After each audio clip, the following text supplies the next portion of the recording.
تونس ضد المالي للمرة الرابعة على التوالي. كيفاش ينجم يكون الكان من غير تونس ضد المالي؟ أما السؤال اللي لازمنا نطرحوه لهنا، كيفاش تونس بعد الأداء المخيب في آخر ماتشات نجم تترشح ضد المالي؟ شنية نقاط قوة المالي وشنية نقاط ضعفها؟ وكيفاش تونس نجم تربح الماتش هذا؟ الفيديو هذا باش يكون تحليلي، باش نحكيو فيه تكتيك، شكون أحسن اللاعبين، تاريخ المواجهات وشنية الحلول. هذاك علاش نقول لك عمل لنا لايك وسبسكرايب وارجع لنا، خاطر عندنا برشا ما نحكي. أما بالطبيعة قبل ما نبداو حبيت نقول لكم عامكم مبروك، إن شاء الله 2026 يكون عام خير عليكم، وان شاء الله بالطبيعه الصحه والعافيه للناس الكل، وبالطبيعه ان شاء الله ترشح لتونس. باهي خلينا ندخلوا في صلب الموضوع. تونس والمالي، القصه هذه في الكان ديما تتعاود. تصور انت معناتها في اخر 3 مشاركات في الكان تونس مكتوب عليها تلعب ضد المالي. كان 2019 تونس ضد المالي في دوري المجموعات وفيها 1-1. كان 2022 تونس ضد المالي مره اخرى في دوري المجموعات 1-0 للمالي بعد ما الاربيتر معناتها زفر الماتش دقيقه 85. وكرة ترجع للمنتخب. 85 دقيقة. يا حبيبي يا حبيبي يا حبيبي.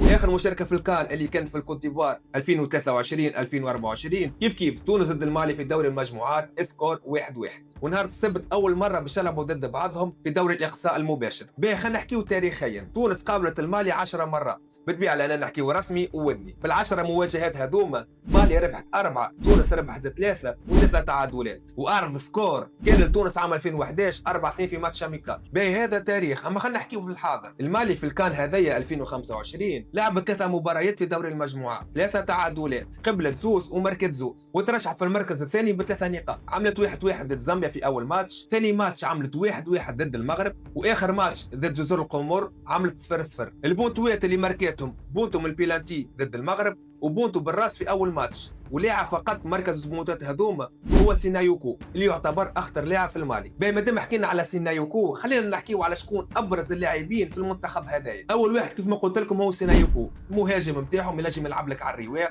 وهو الهداف نتاعهم لحد الان. وفي اخر مواجهه بين تونس والمالي هو اللي مارك البونتو ضدنا. الجوار هذا يعرف يتحرك برشا من غير كره. الجوار الثاني هذا تكنيك برشا ورابيد برشا، ومعظم اللعب نتاع المالي مصبوب عليه اللي هو اسمه نيني، الرواق الايسر للمنتخب المالي. بالرابيديتي نتاعو بالتكنيك نتاعو يعرف كيفاش يحدث الفارق كل مره. الجوار الثالث هذا اكثر جوار كلي في المنتخب المالي اللي اسمه كوموري دومبيا، عمره 22 عام. هذا خلينا نقولوا عنده نفس البروفيل نتاع حنبال المجبري، لاعب ذكي برشا ويعرف يتحرك وعنده تمريرات ما شاء الله، وديما يعرف كيفاش تصنع اللعب. هذوما اكثر 3 لاعبين حاليا خطوره في المنتخب المالي. كيفاش يلعب المنتخب هذا وشنو الخطط التكتيكيه نتاعو؟ في التكتيك ديما يلعب 4-2-3-1 ولا خلينا نقولوا 4-3-3. وكي يلعب ضد منتخب قوي لانه ضد المغرب يلعب 4-1-4-1. المنتخب هذا يحب الاستحواذ اما ذكي، مش الاستحواذ السلبي. يعني كي تجيه الكره يحاول يستحوذ بالكره بذكاء وبعد يعمل عليه ترانزيسيون رابيد، ولهنا وين ديما يحدث الفارق. الترانزيسيون رابيد ديما يكونوا يا على سينايوكو يكونوا على نيني، واذا خسر الكره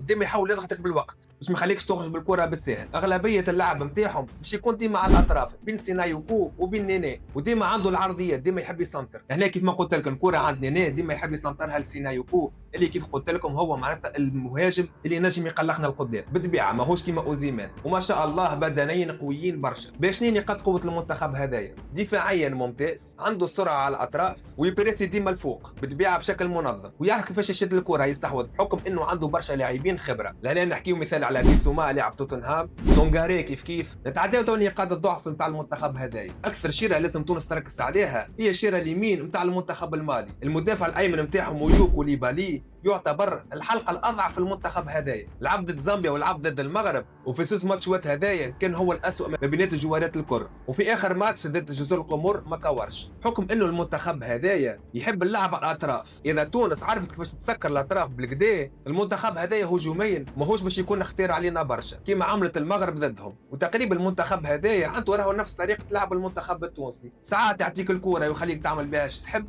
ويضربك في ترانزيسيون رابيد ديريكت، وديما عندهم نفس الشونجمون. اول ودوزيام ميتون تقريبا حنا نقولوا ابارتير من 55 60 ديما يخرج بيسوما اللي يلعب في توتنهام ويدخل ديارا في بلاصتو، حكم انه بيسوما كان غايب برشا على الميدان وتوا رجع من الضربه نتاعو. هذا كان معناتها كل ما يخص بالمنتخب المالي. خلينا نمشيو لبلادنا توا نحكيو عليها شويه. تونس بدات بشكل ممتاز جدا في اول ماتش ضد اوغندا، ربحت 3-1 وباداء ما شاء الله. الماتش الثاني والماتش الثالث كان الاداء المنتخب من اسوء ما ريت. ضد نيجيريا خسرنا بالخوف، وضد تنزانيا جوارات الكل داخلين ب10 بعضهم، تقول اول مره يكوروا مع بعضهم وما يعرفوش شنو هي معناتها كره قدم. ولهنا خلينا نقولوا المشكل كان مش في المدرب، صحيح المدرب عنده دور كبير في المصيبه هذه الكل بحكم انه الاختيارات نتاعو والتكتيك نتاعو سيء جدا، اما زاد جوارات لازمهم يفيقوا شويه. الحاجه اللي نلوم عليها على سامي طرابلسي هو التكتيك نتاعو سيء، ماهوش قادر يوظف اللاعبين اللي عنده، خاطر ما شاء الله راهو تونس عندها افكتيف قوي عكس معناتها العوام اللي فاتت. راهي تونس في تطور، لكن فماش تطور في المدرب. تونس اليوم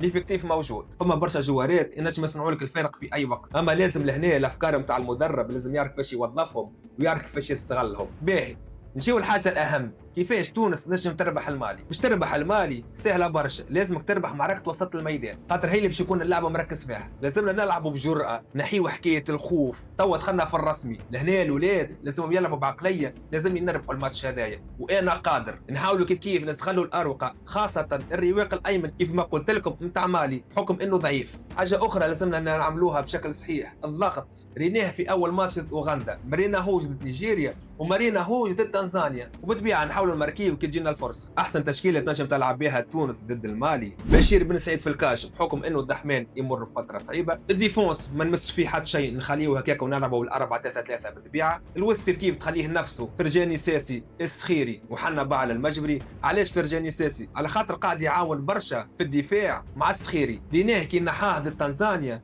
سخيري هز الحمل الكل على ظهره، وحنا بعد المجبري خسرناها لقدام خاطر قاعد يرجع لتالي باش ياخذ الكره. وكي يبدا الفرجاني الساسي موجود يعرف هو يستحوذ على الكره وديما يعرف يتحكم بالريتم نتاع الماتش. خلينا نقولوا معناتها 60 دقيقه 70 دقيقه الجوار هذايا نجم تعاوننا، وكان بعد نخرجوه يندخلوا بالرمضان في بلاصه ويندخلوا الحاج محمود القدام. ماذا بيا معناتها كان حاضر وموجود سعد يكون على اليسار، شواط كابونتا خاطر المسوري لحد الان ما ورى حد شيء، ولازم شواط ياخذ فرصته خاطر لحد الان لعب كان 45 دقيقه كهو. ورينا جزيري معناتها ضد تنزانيا ضايع فيها، وعلى اليمين يقعد العاشوري خاطر الاداء نتاعو مقنع لحد الان. واول دوزيام ميتون كالعاده يكونوا فما شانشمونات، يخرج الفرجاني الساسي ويدخل حاج محمود والا بالرمضان، والا حتى اسماعيل الغربي ينجم يدخل ونلعبوا بزوز 10. تونيكتي كيف نتصور في الماتش هذايا باش يكون ورقه رابحه، حتى اسماعيل الغربي نجموا نلعبوه في بلاصه العاشوري باش ما نخسروش هكاك برشا الوسط، والمستوري في بلاصه شواط، والباقي معناتها يقعد كيف ما هو. اللهم كان فما معناتها اصابه، ان شاء الله ربي يبعد علينا شيء. هذا نتصور هذايا احسن تشكيله ينجم يلعب بها، وخاصه بجاه ربي يا سامي طرابلسي ما تلعبش بالخوف. العب خويا وزهينا، كان خسرنا ميساج اما مهم ورينا اللي انت تلعب، وانا متاكد اذا جوارات تعطيهم ميساج بوزيتيف قبل الماتش راهو باش يهبطوا باش يربحوه الماتش. اما الاقرب معناتها نعرفوا معناتها سامي طرابلسي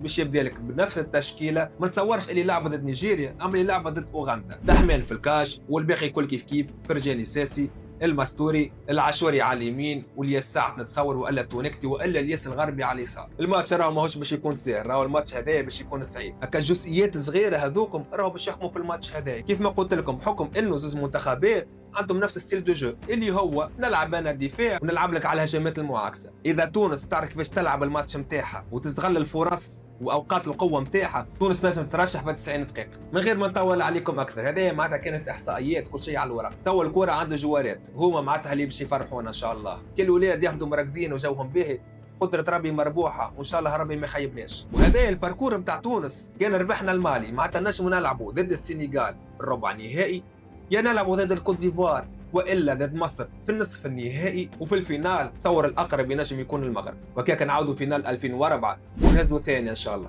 قولوا لي في الكومنتات كيفاش تراو التشكيله الانسب للماتش هذايا، وشنو هي توقعاتكم للنتيجه. انا واحد من الناس نقول 1-0 لتونس، والماتش بنشوفه ب 90 دقيقه ان شاء الله. وقعد فرد مره ما تنساناش باللايك والاشتراك. نتقابلوا في مواضيع اخرين. سلام.